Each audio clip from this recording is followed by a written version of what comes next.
welcome to the Preemie Chats. Preemie Chat is our weekly educational sessions for healthcare professionals and parents to talk about what matters to you, to explore new ideas, and to learn together.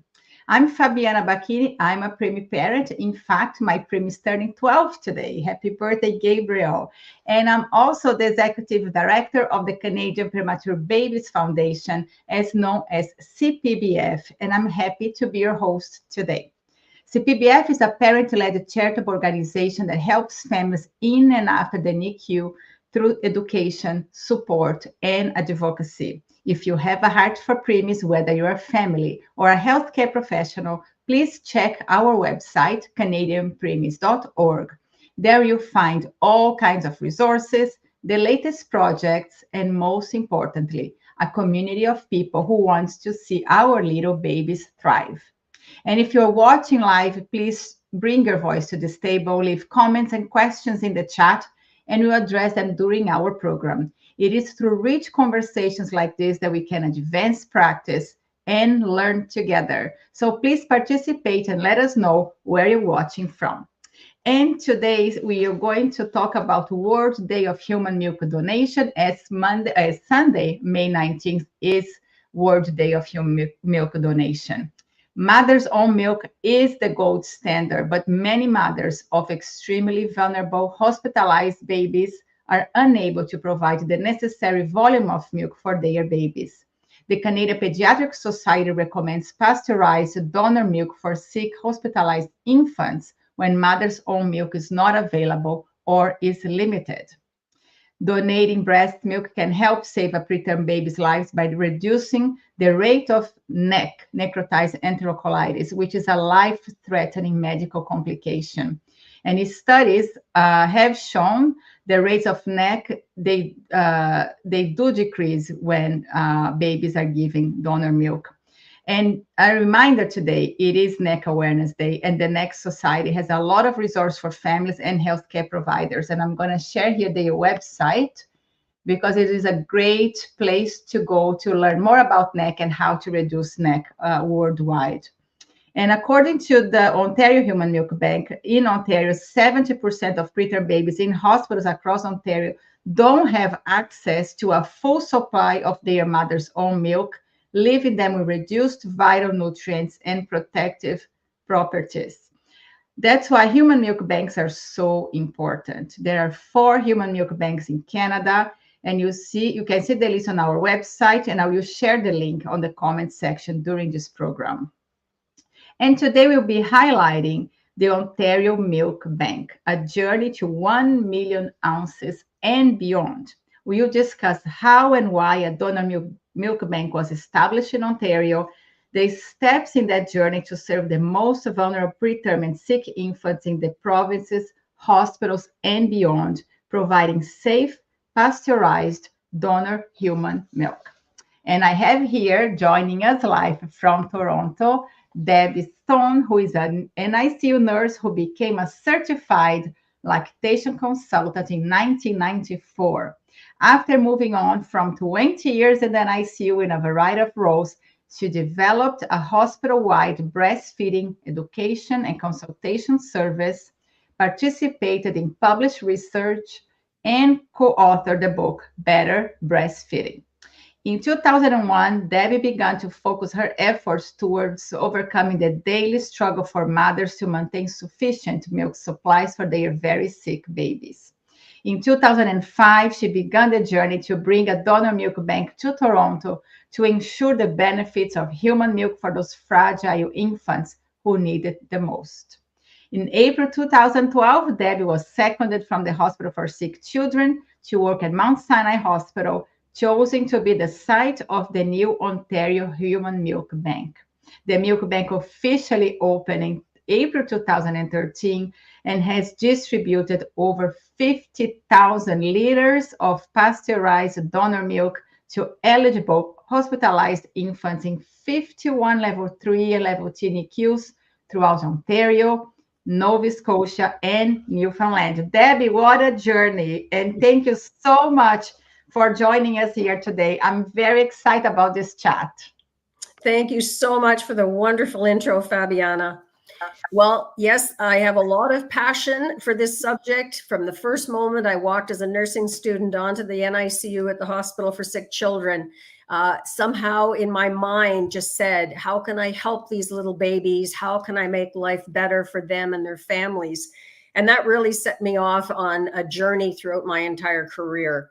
So starting from advocating for breast milk mouth care is what I termed it in the late 1980s, I believe, which is now known as oral immune therapy for premature babies.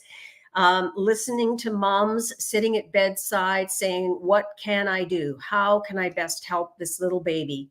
And the heart-wrenching stories I went through the years really fashioned my vision of how can we really help these moms.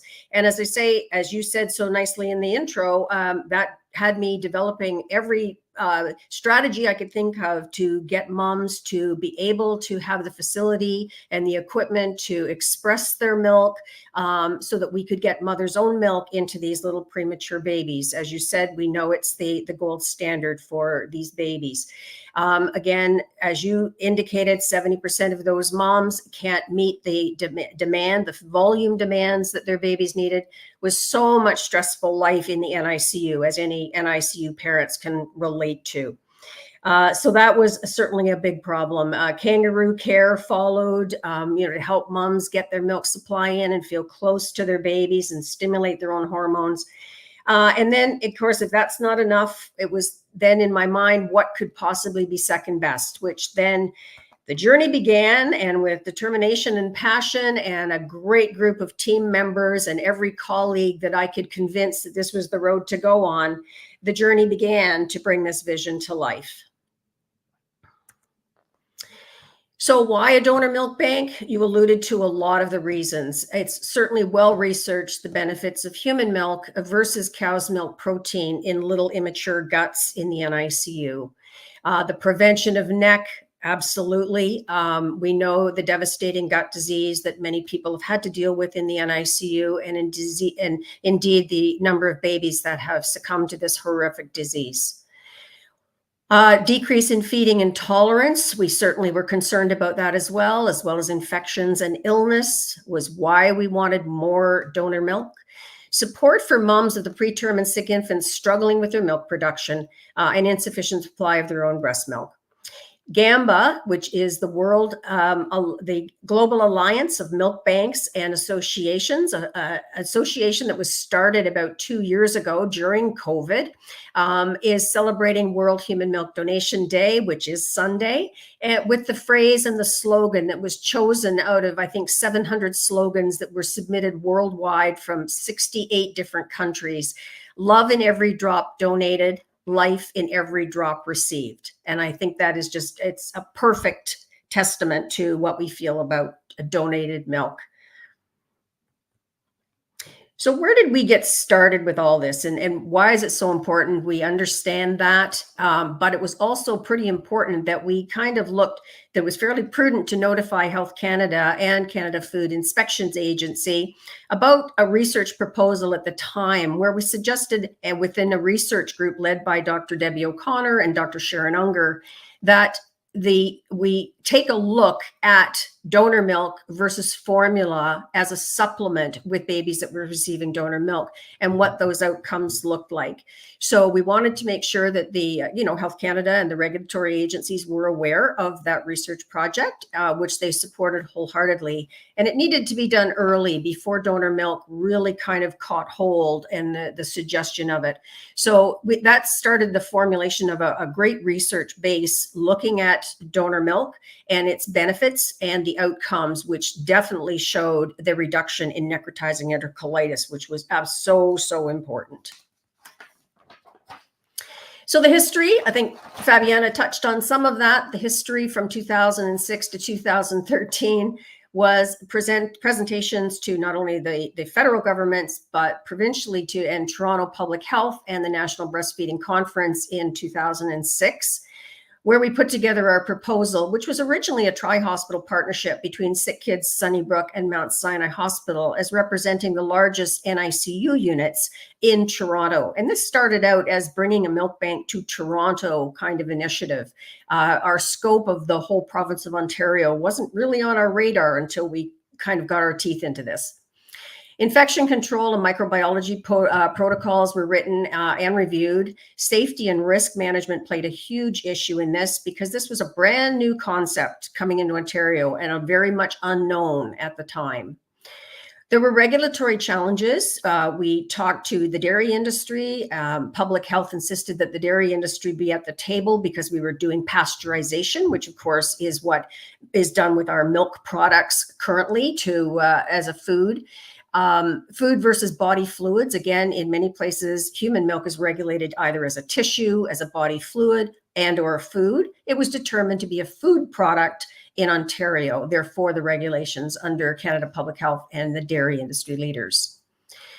Policies and procedures were written as per the standards set out by the Human Milk Banking Association of North America, and HIMBANA as the acronym. In 1985, that association was formed based on setting standards for safe production of donor milk in light of the HIV and AIDS issues that came up in 1980 and the spread of viral contaminants through or viral bodies through milk products and through humans. So that was a big concern at the time. And so the standards were set. They are reviewed now every 2 years, and they are indeed the guidelines by which we are accredited and follow every year. So when setting those standards, they looked to the Centers for Disease Control, the CDC in the US, the American Academy of Pediatrics, Food and Drug Administration, and all of these now, of course, are also co-joined with the relative associations in Canada. The last current standards were issued in June of 2023, and they are all based on Holder pasteurization, which is 62.5 degrees C for 30 minutes, and food safety best practices. Our local oversight is by Toronto Public Health as a food manufacturing facility, and we do get quarterly inspections just as a restaurant or other food premise would. The space requirements as set out by HIMBANA were very interesting. It was a diagram that basically said you need water, you need sinks, a dishwasher, you needed a fridge, you needed a freezer, and somewhere to prepare food and label it. So that sounded all fairly basic, something that anybody could absolutely do, until we got into our committees and actually studied and looked at potential risks and risk mitigation. So the reality of 2013, when the milk bank was actually built and actually opened, was 4 rooms with positive pressure air and HEPA filters. So that was in order to mitigate any possible contamination from the air entering the milk bank. So all of the bad guys are kept out in the hallway thanks to the positive pressure air. Everything, as you can see in the pictures, is stainless steel, is epoxy floors, is wiped down. So we actually get what is considered a terminal cleaning, which is like the same as an operating room would get every single night that the milk bank is in operation. We have glass doors to separate different areas from raw milk to finished product milk and pasteurization. And we also control for water. There are specific sinks that can only be used for hand washing, specific sinks, etc., for dumping of the milk products. And certainly what is used within our pasteurizers as well. We use deionized, RO, reverse osmosis, and light purified, UV purified water systems. So mother's own milk versus donor milk. We know that mother's own milk is the 100% product. It is both nutrition and provides all the immune protections for growth and life. Donor milk, we do recognize, based on a lot of studies that have been now done, is due to the freezing and thawing cycles and then pasteurization, can lose some of both of those elements, but also it certainly eliminates the harmful bacteria and viruses, allowing it to be given safely to every infant or any infant. So it is not mother-baby specific, as we know with human milk between a mom and a baby.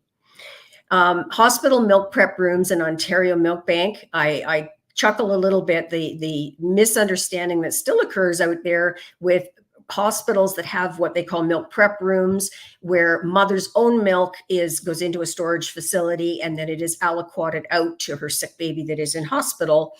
Some of those are named as milk banks as they started to receive donor milk.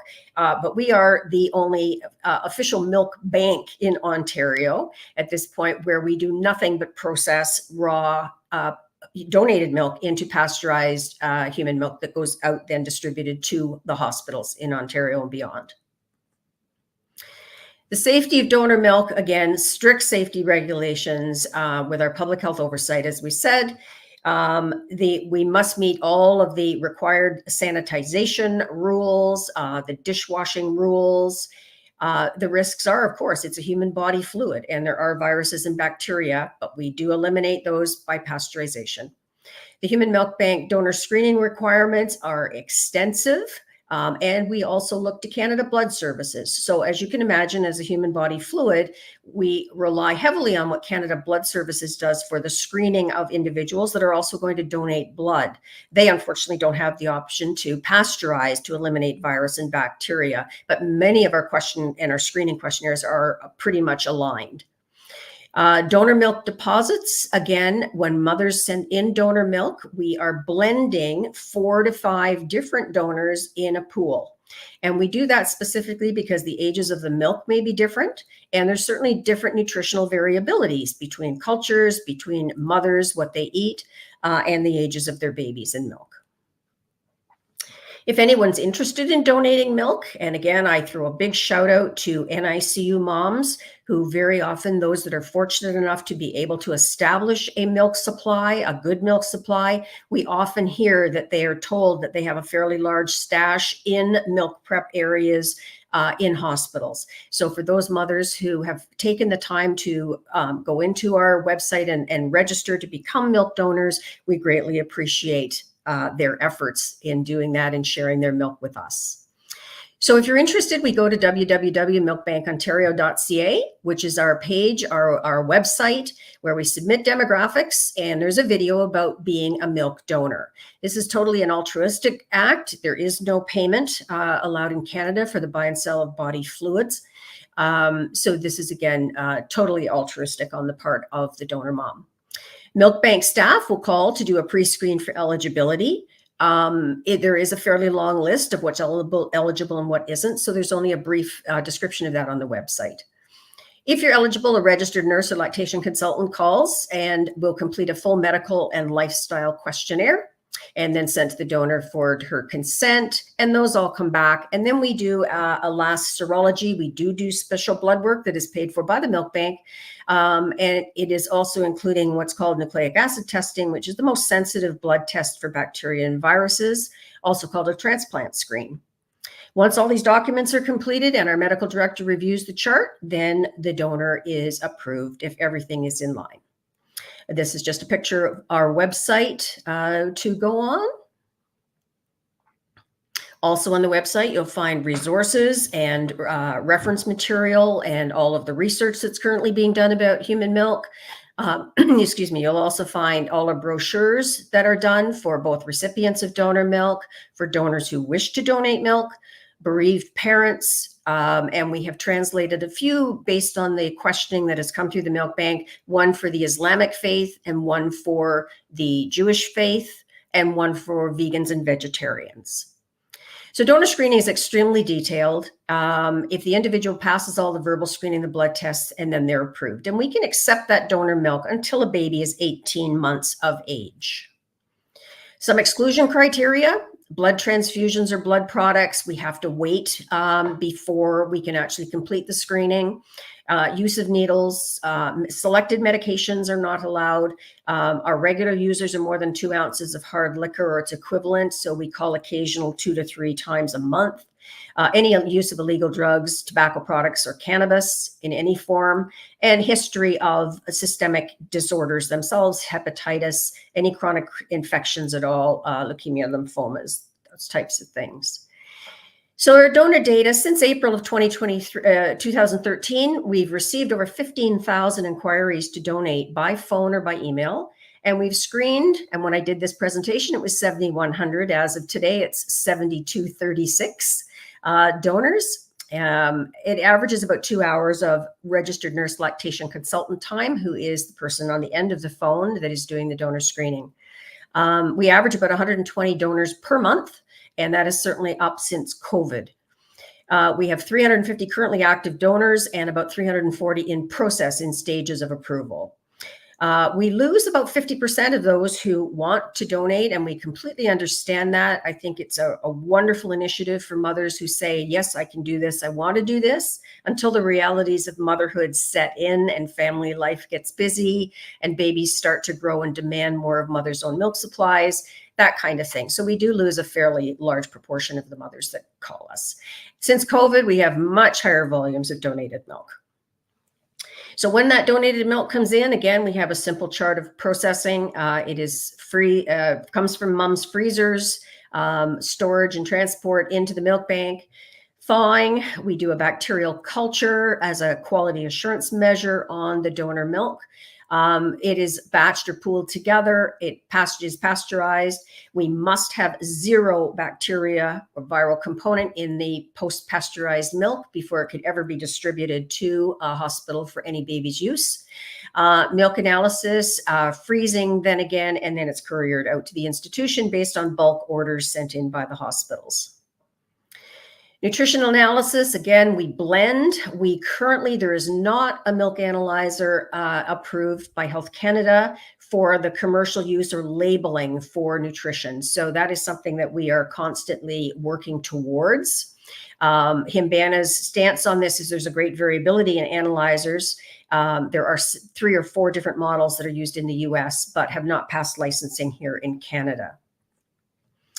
So the pooling of the milk, when we started in 2013, again, as you can see, all of the donor milk, the 4 to 5 donors out in separate beakers, and then all blended together into other beakers. This is our processing area that was built, which is at this point very small for our current needs, but that's how we pooled the milk all together. What we very quickly recognized was we had a lot of problems with that methodology. We had some fat adhering to all the insides of the beakers, and indeed we're losing up to 10% of the fat in our donor milk. So that had to change. And we were having a lot of repetitive strain injuries with our own staff, with the pouring of the milk, with all of the repetitive constant motions of opening bottles, closing bottles, whatever. So we had to look at different ways of doing things. So the semi-automation we were able to put in our space after September of 2017 was we now use 4 very large 5-liter beakers. We do a run of 18 liters at a time. That is the capacity of each of our pasteurizers. So we equally distribute the milk within those beakers from over the 4 or 5 donors that we have. And then we have stir plates, magnetic stir plates that actually keep the milk stirred and homogenized as it's being processed. On the left-hand side of your screen is our wonderful sealer. We used to have to hand seal the bottles with a very heavy weighted top sealer that, again, if you're doing 288 bottles a day, was really causing a lot of wrist issues with our staff. So this is now you wave your bottle underneath and it has a foil seal in the top and it hermetically seals the bottle, which has certainly saved all of our wrists. And we are very grateful to have found this piece of machinery.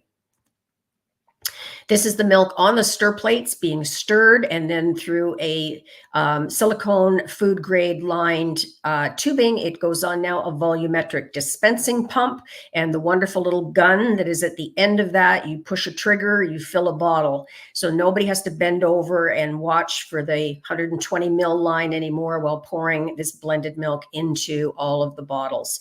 So that has been a wonderful savior for our team at the milk bank. Raw and pasteurized milk freezers, as you can see through, as we went on, we had to, in 2018, build another new freezer, and that is the freezer on the left-hand side, which now has about 70% of our raw milk volume that comes in. It holds about 1,500 liters of donor raw milk. We also have 7 independent standalone freezers taking up every corridor outside the milk bank to house all of the donor milk that comes in. And on the right-hand side was the original built-in freezer when the milk bank was constructed, which is for our pasteurized donor milk, which is all labeled by tray for identification. Again, as a human body fluid, we must have trace and recall on donor milk. So it is very carefully scanned out, barcoded, and we know exactly what hospitals it goes to, and the recipient hospitals are responsible for knowing what patients it goes to in the unlikely event that there was ever a concern for a recall. Dispensing growth, the story. Again, from where we started, you can see the increase in the line year over year of the volumes. And very proudly, as COVID was kind of devastating us all, on November 9th of 2020, we dispensed our 1 millionth ounce of donor milk. We talk ounces because that is the reporting unit for Himbana in the US, of which we are a member of the Himbana group. So the milliliters and liters doesn't make a lot of sense for them. We now talk in both languages up here because it's the numbers when you get into the millions are just getting too big. So we certainly talk about liters as well.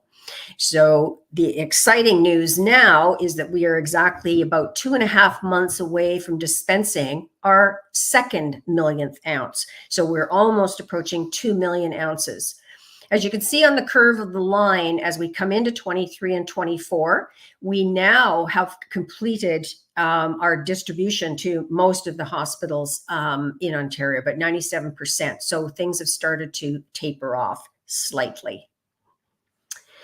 This is our dispensing room. This is where our orders are all packed up and sent off to our recipient hospitals. So you can see space is a little bit cramped. On the right-hand side of the slide, you can see 27 boxes went out on one shipment day, which was our largest shipment day. And our very proud staff get very excited when the boxes are really stacked up. We know how many babies are at the end of that and how many babies we're helping.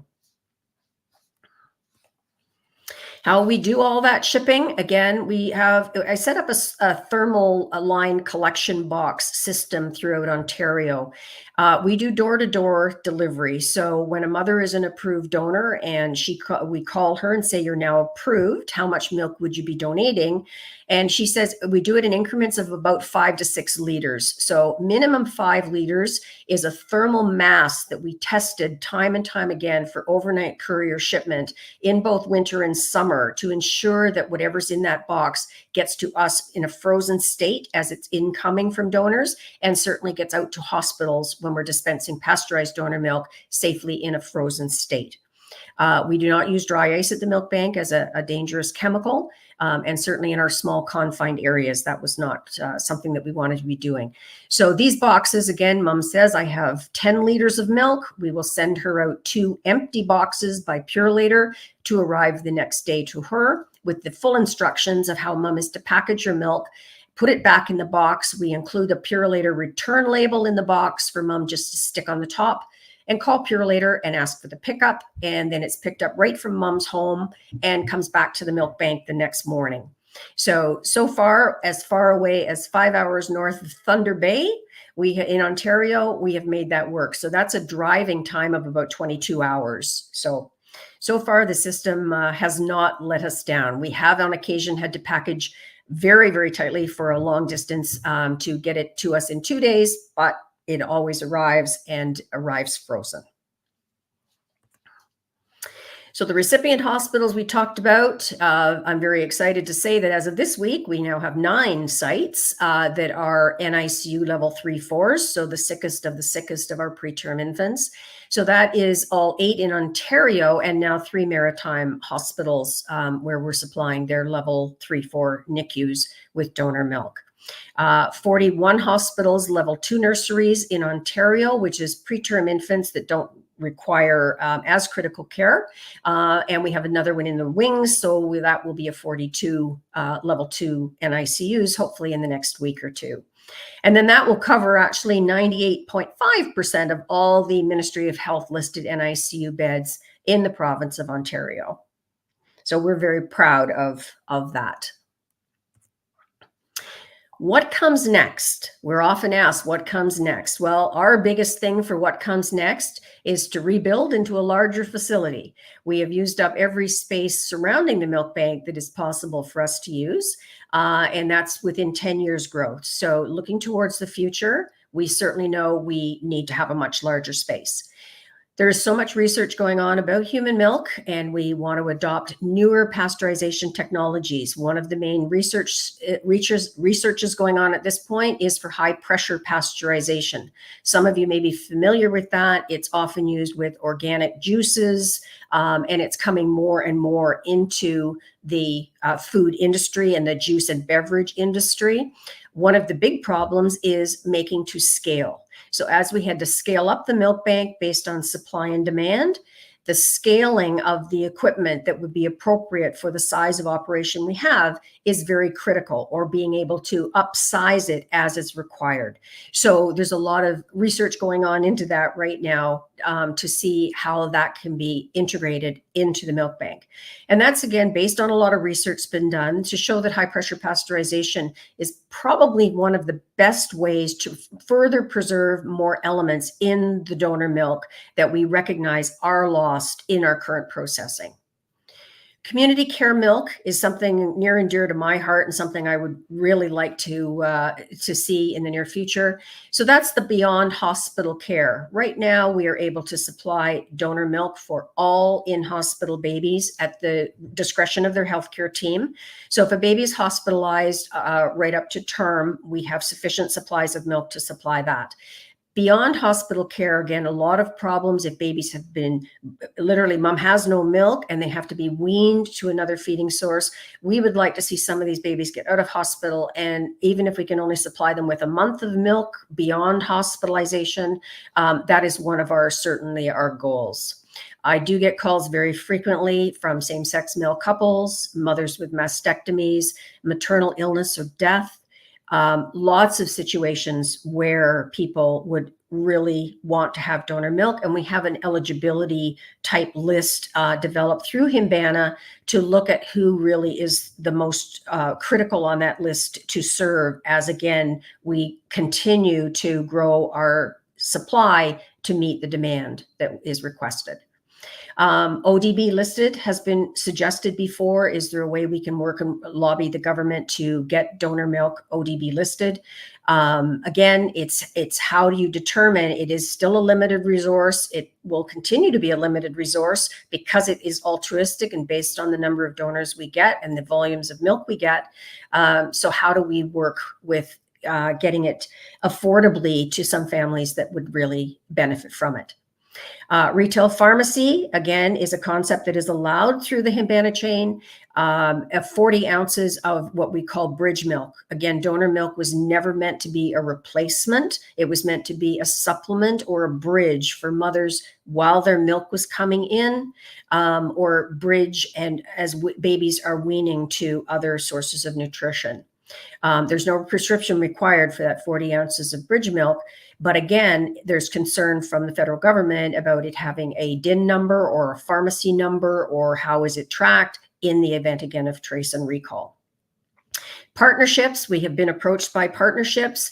There is a company called Lactiga that is getting some donor milk that is potentially expired in a milk bank or not usable in a milk bank, and creating a surfactant secretory IgA nasal spray, which was something that came out of COVID as a potential treatment. So a very interesting kind of new technology that would use a base of human milk.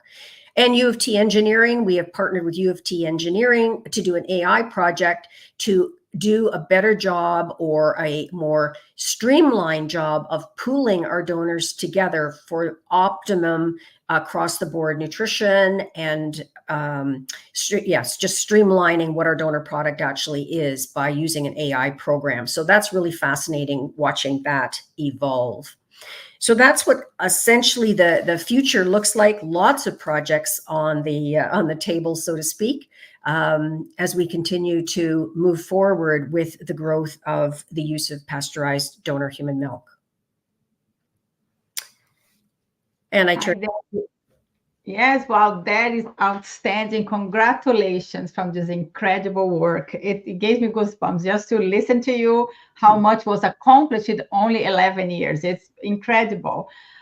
So question for Yeah. you about going home. You talk about this community care milk, which is such a great program. Uh, my question is when the babies are in the NICU receiving donor milk, Yes.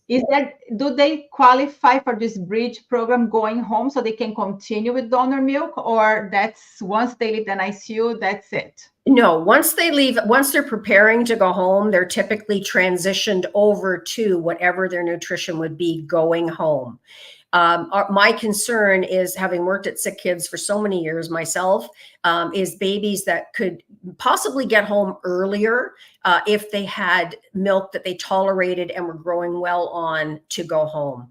How that can work, again, we just don't know. It's kind of, again, one of those visions. It's one of those dreams going forward, that we'd like to make sure we can figure that out, and who would benefit the most from doing that.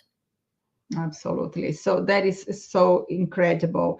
And the number of hospitals that you are serving, it's outstanding.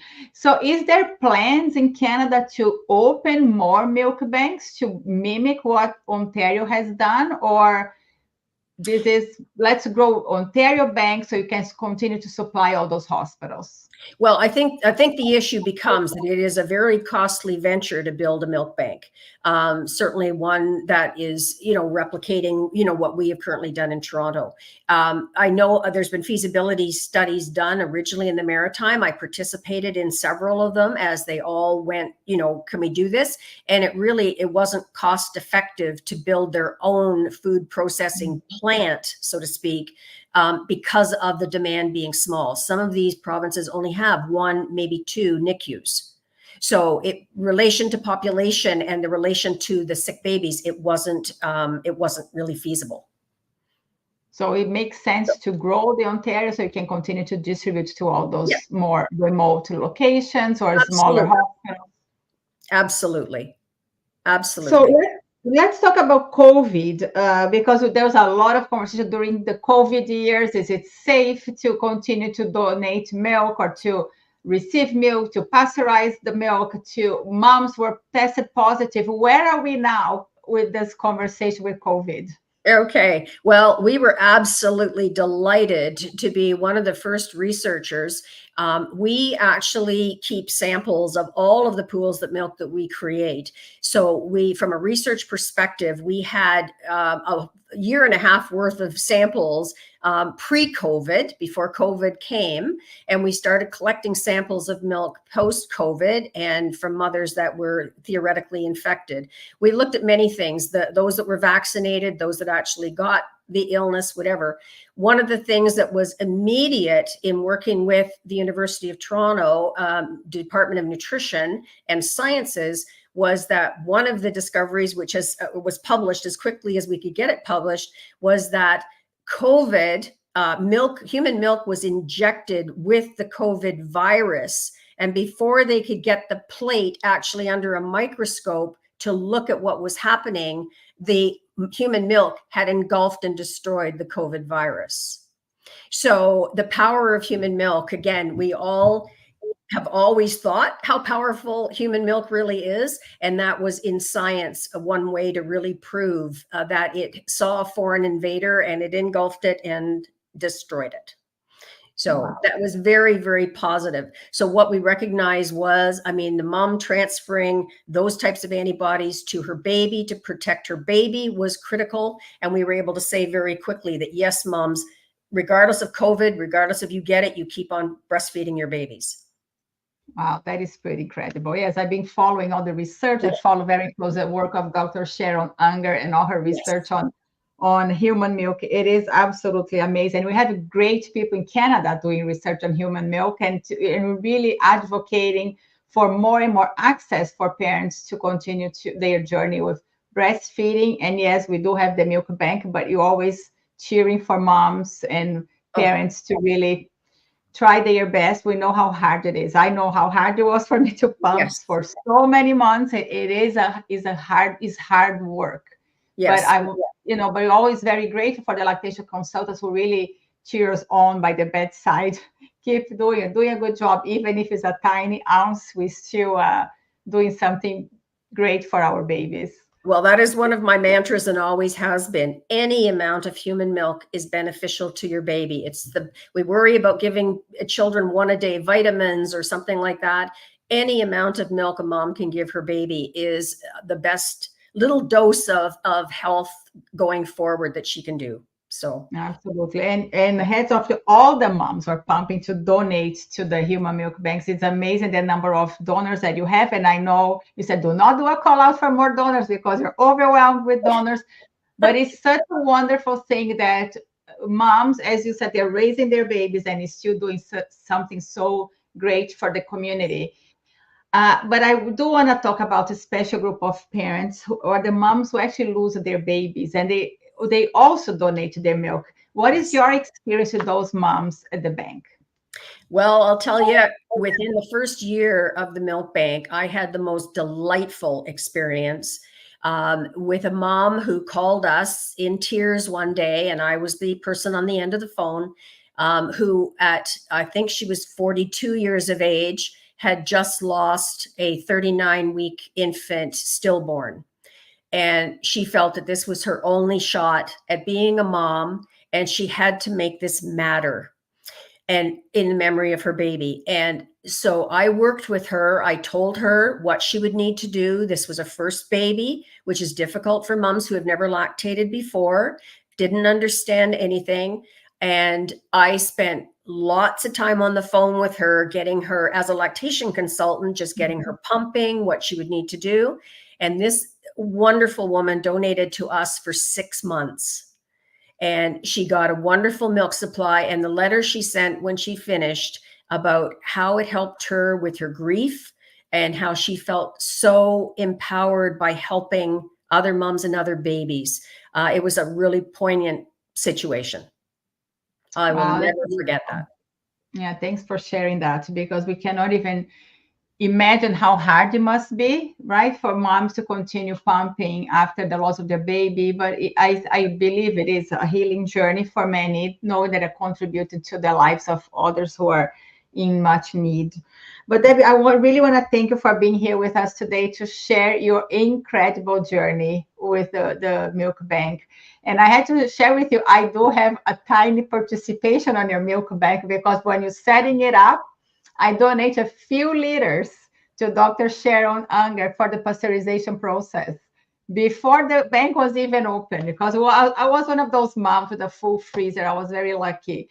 So I feel very connected to the Ontario Milk Bank because of that. Well, that's fantastic. And again, a huge shout out to you and your help with us along the way, and to all the mothers, who do struggle. We are so delighted to be able to provide them with safe pasteurized donor milk, and to all those mothers who donate to us. Again, we can't thank you enough. Great. Debbie, thank you so much again for being with us today. Thank you, Fabiana. And to all of you watching us live, thank you so much for joining this Primi Chat. And a special thanks to our sponsor, AstraZeneca, for making education sessions like this one possible. And just a reminder that if you missed part of today's session, head over to the canadianpremis.org. I'm going to share our website right here to see this episode and all past editions of our Primi Chat. We have over 300 sessions in a variety of topics. We also find many resources and support options available there. And you'll also be reminded that CPBF is a charitable organization and depends on support to continue its work. So consider how you can support CPBF in its mission to empower families of premature babies every step of the way. Together, we can create a brighter future for all premature babies. Thank you again, and see you again next Friday, 1 p.m. Eastern Time. Take care.